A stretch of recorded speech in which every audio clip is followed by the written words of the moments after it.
muslimin, apabila di antara kita yang pernah bermimpi ketemu Rasulullah Muhammad SAW, itu berarti panjenengan saya adalah pilihan Allah Subhanahu wa taala. Ma'asyiral muslimin, lalu kemudian orang yang berjubah tadi dikejar oleh anak muda yang bapaknya meninggal tadi. Wahai anak muda, engkau ini siapa?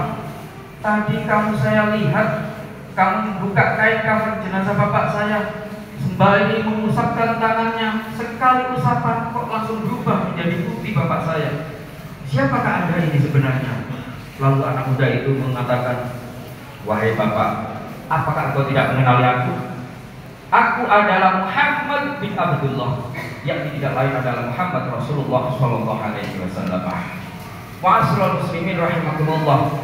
Bapakku ini, katanya Rasulullah, bapakku ini memang kebacut kalau bahasa Jawanya itu. Bapakku ini selama hidupnya tidak pernah melakukan kebaikan, tapi ada yang paling istimewa bapakmu ini selama hidupnya. Apa itu? Bapakmu tidak pernah lepas membaca sholawat kepadaku. Bapakmu tidak pernah lepas membaca sholawat kepadaku. Oleh sebab itu, barang siapa yang membaca sholawat kepadaku dan memanggil-manggil aku, saya pasti akan datang di tengah-tengah mereka.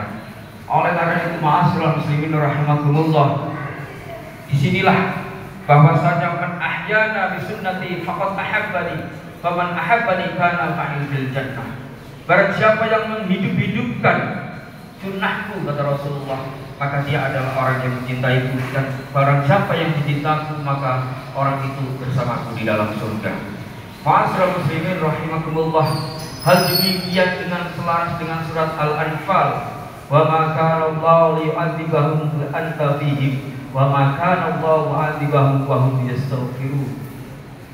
Wa ma kana Allahu liyu'adzibahum wa anta fihim wa ma kana mu'adzibahum wa hum yastaghfirun.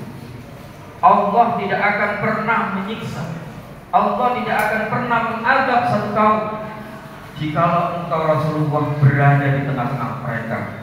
Apabila di suatu desa, di suatu kampung yang senantiasa semarak membaca sholawat Nabi, maka ingatlah satu daerah itu, satu kampung itu insya Allah akan diberikan aman oleh Allah Subhanahu wa taala. Apabila kita selalu mengistiqomahkan membaca sholawat kepada Nabi, maka senantiasa kita akan dijaga dan dilindungi dan diberikan syafaat oleh Rasulullah, oleh Allah Subhanahu wa taala. Oleh sebab itu, wa ma kana Allahu mu'adzibahum wa hum yastaghfirun, dan orang mereka tidak akan diadab oleh Allah selagi di antara kaum itu selalu membaca istighfar. Ma'asyiral muslimin rahimakumullah, kesimpulan dari pelajaran ini bahwasanya Allah Subhanahu wa taala di dalam memuliakan hambanya Muhammad Rasulullah tidak hanya sekedar di dalam hadis, tapi Allah sendirilah yang juga membaca salawat.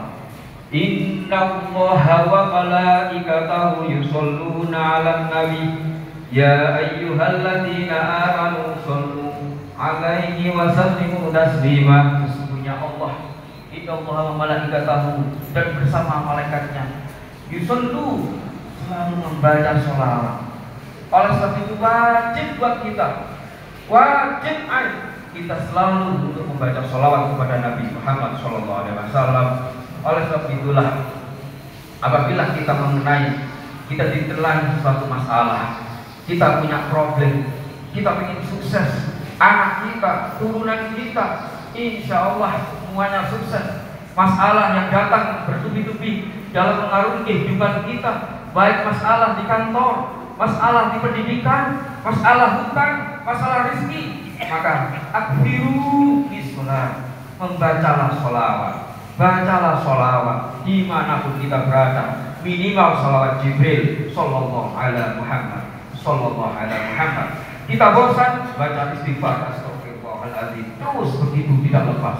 Oleh sebab itulah ma'asyiral muslimin, kemarin kita senantiasa mengekspresikan semua daerah, seluruh masjid, musola, pesantren menyemarakkan, mengapresiasi Maulidun Nabi Muhammad SAW dengan berfoya-foya, dengan kebahagiaan mereka.